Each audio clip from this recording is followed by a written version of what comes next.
Bienvenue sur France 24. Perdre leur premier match du mondial et finalement être sacré champion du monde. Il n'y avait que les Argentins pour le faire. Victoire au tir au but de l'Albi Céleste face à l'équipe de France.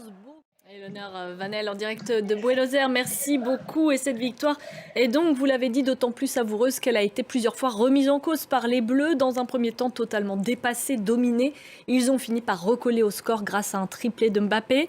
Elliot Samuel, vous avez suivi pour nous cette finale irréelle depuis Doha. Quelle résilience de la part de l'équipe de France!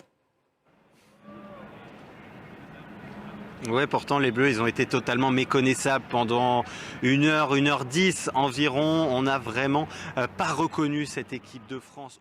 Merci beaucoup Elliot et merci de nous avoir fait vivre toute cette compétition au cours des semaines écoulées.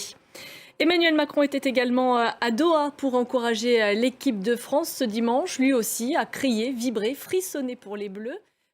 Et dans les bars parisiens, c'était également les montagnes russes émotionnelles ce soir. Et l'homme Toblé, on imagine que vous avez vu les supporters français passer par tous les états ces dernières heures. L'homme Toblé, merci beaucoup. Un mot à présent du reste de l'actualité. L'avocat franco-palestinien Salah Hamouri est arrivé à Paris ce dimanche, grand défenseur de la cause palestinienne. Il a été expulsé par Israël après avoir été détenu dans le pays depuis mars dernier sans accusation formelle. Julie Chouteau. Et avant de refermer ce journal, direction l'Afrique du Sud où le parti au pouvoir, l'ANC, désigne ce dimanche son prochain leader.